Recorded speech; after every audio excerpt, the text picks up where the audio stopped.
Chinese have completely grind the imports to a halt in August.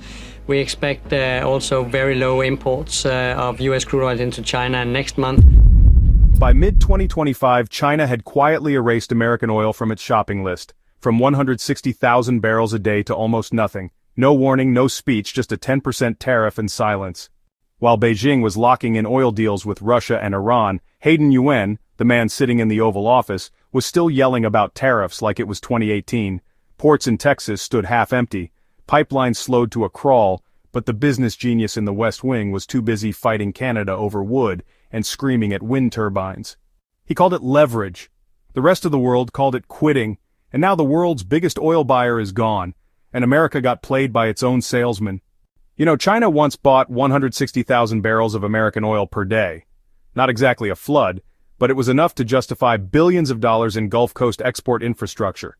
Terminals were expanded, pipelines were built, and tankers were lined up like Uber drivers outside a Texas refinery. Then, in February 2025, China added a modest 10% tariff, and just like that, the orders stopped. Cold.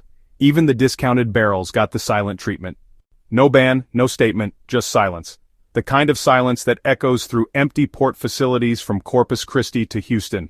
Storage tanks that once turned over weekly are sitting half full. Pipelines meant to feed Asia now pump nowhere. But China didn't walk alone. Mexico and Canada. Yes, the two countries literally connected to us are now building the Northern Corridor, a billion-dollar logistics route that bypasses U.S. ports entirely, redirecting over $120 billion in annual trade through their own Pacific and Atlantic channels. The U.S. was once the center of gravity, the dependable middleman. Now allies are linking arms and tiptoeing around the guy screaming about tariffs and threatening to renegotiate everything. And the worst part, no one even slammed the door, they just stopped knocking. This wasn't just the loss of a buyer, it was the unraveling of something bigger, America's image as a reliable partner. So, what did China do after ghosting American oil? They didn't pause. They pivoted fast. Within months, Beijing had expanded long-term supply contracts with Russia, Saudi Arabia, the United Arab Emirates, and Iran. The volumes were locked in, the prices competitive, and the payment not a single cent in US dollars. Most of the new deals were inked in yuan, China's own currency, removing the greenback from the equation altogether. These weren't panic buys. This was a full rewiring of the import system, trade lanes, contracts, tanker schedules, refinery specs, payment networks, all optimized to handle Middle Eastern and Russian blends, not American crude. Like installing a new operating system that doesn't run the old software and then throwing away the manual. Meanwhile, back in Washington, the man who once claimed he could outdeal OPEC was busy blaming Canada for high lumber prices and tweeting about how windmills kill birds. The rest of the world was moving on, and our energy policy looked like a garage sale of bad ideas and broken promises. Even if US oil dropped to bargain bin prices, the Chinese system isn't built to take it anymore. It's not just political, it's logistical. The ports are different, the pipelines are different, the refinery configurations are different. Trying to squeeze American crude back into that setup now would be like forcing a square peg into a keyhole blindfolded while bragging you invented the lock. And let's be honest, the only energy flowing from the West Wing these days is hot air. The world's largest oil importer rewrote its playbook and didn't even bother to copy us in the email. Of course, this wasn't just about oil. It never is. Because when China rewired its supply lines, it didn't just reroute barrels, it rerouted currency. By July 2025, most of China's long-term oil contracts with Russia, Saudi Arabia, and the UAE were no longer priced in dollars. They were signed, sealed, and settled in yuan. That shift may sound technical, but in practice it's a slow, calculated incision into the financial artery of American power. Every barrel priced in yuan is a barrel that doesn't touch the dollar, and every deal that bypasses U.S. banks weakens Washington's ability to impose sanctions, dictate trade terms, or even measure what the world is doing. That's not a bug. That's the feature. Iran, of course, took the backdoor route. Thanks to its trusty shadow fleet and a few creative shipping manifests, it's been pushing millions of barrels to Chinese teapots, small private refiners who don't care if the oil comes labeled crude or contraband, so long as it's cheap and dollar-free. But what did the man in charge do while this currency mutiny unfolded? Nothing. Unless you count calling the UN funny money at a rally in Iowa. The rest of the world, they called it the new default. Once upon a time, the US dollar was the bloodstream of global energy. Now it's just another option and not a popular one. The America First energy strategy. We will make America strong again. Turns out it left America last at the cash register. And while America was busy losing China with overpriced oil and political temper tantrums, guess who quietly took our seat? Iran. Yes, the country our leaders love to sanction into oblivion just became one of China's top crude suppliers. Not by asking nicely, but by mastering the art of the invisible.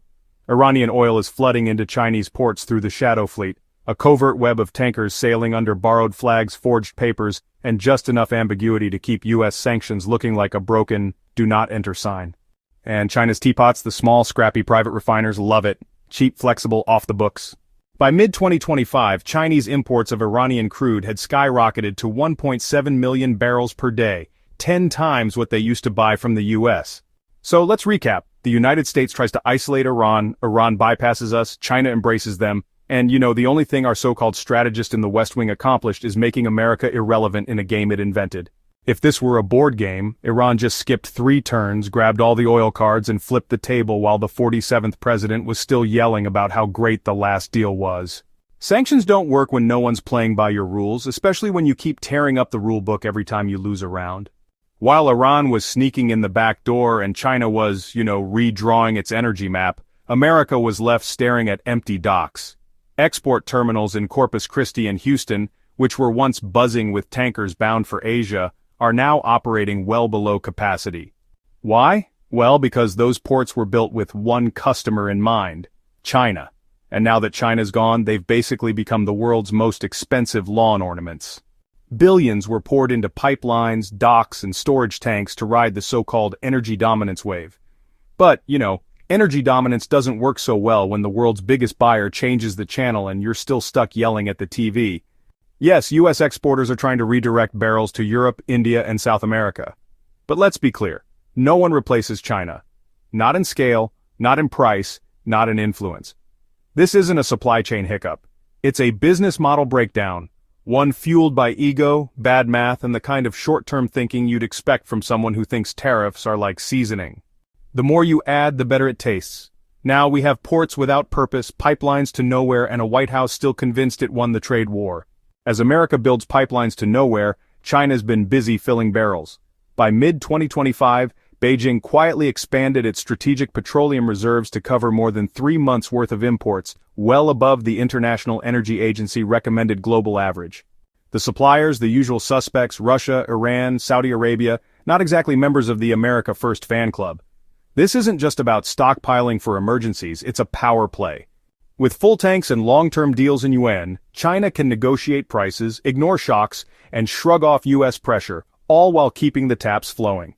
Meanwhile, back in Washington, Congress is still debating whether to refill the Strategic Petroleum Reserve at all, assuming the 47th president remembers where it's located. And while Beijing's oil bunkers are full, our biggest export seems to be denial.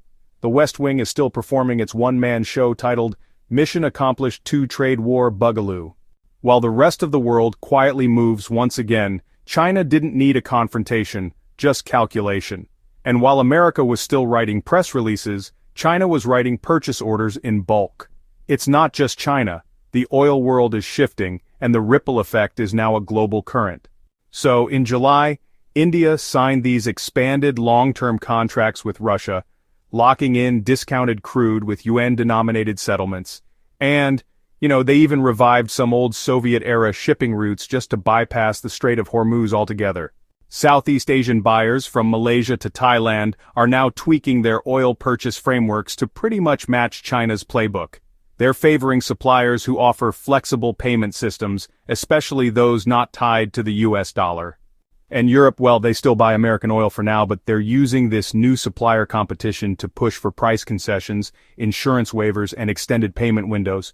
In other words, they're playing the game America used to control, but now they're doing it with someone else's rules. This isn't a glitch, it's a restructuring. Global pricing mechanisms, diplomatic preferences, and shipping lanes are all being redrawn, and the United States isn't holding the pen. And where's the man who said he'd make energy so dominant it would make your head spin, still spinning? Apparently, while the rest of the world lays down pipelines and trade corridors, The 47th president is laying blame, tweeting furiously, and insisting we're respected again. The truth is, the world's moving on faster than the White House can refresh its talking points. This was never just about barrels. It was about control. And control, once lost, doesn't send you a memo. It just doesn't pick up the phone. There was no summit, no sanctions, no midnight tweet announcing we're done here. The world didn't push America out. It just, rearranged the table and forgot to send an invitation. Washington didn't protest. U.S. companies didn't lobby. While global energy alliances quietly reformed in UN and Persian contracts, the West Wing kept spinning the same energy independence speech from 2019, like a broken karaoke machine stuck on the wrong track. The silence isn't just deafening, it's telling. At Corpus Christi, cranes sit still. On offshore rigs, drills stop spinning, and on contracts once printed in English, the fine print now reads in Mandarin and Arabic. No shots were fired, no flags were burned, but the result is the same. America's been left out of the deal, not by enemies, but by everyone else who no longer sees us as necessary. That's not diplomacy, that's irrelevance. And the 47th president still pointing fingers at wind farms, while the rest of the world signs deals we're not even invited to read. Because here's the truth, power doesn't vanish in one big bang, it evaporates quietly the moment people stop needing you. China didn't slam a door in America's face, they just built a new house. One with different locks, different rules, and no doorway labeled U.S. entry. And while they were redrawing trade maps, Washington was too busy throwing culture war confetti and fighting imaginary villains on cable news. Even Canada, our neighbor, our ally, we share the longest border in the world partner, has quietly rerouted its oil exports toward Asia and Europe, citing trade instability and retaliatory tariffs pushed by, you guessed it, the 47th president himself. Reuters, July 2025. So to recap, China left, Iran moved in, India adapted, Europe leveraged, Canada walked, and America. We stood there yelling about winning while the room emptied. This wasn't a hostile takeover, it was a soft exit, and no one stopped to ask if we'd be okay. Because here's the question we're now forced to ask. What happens when the rest of the world gets used to living without us? The answer might not come in a headline, it'll come in silence and in contracts that no longer need an American signature. Drop your thoughts in the comments and hit subscribe so you don't miss the next time someone taxes trust and calls it leadership.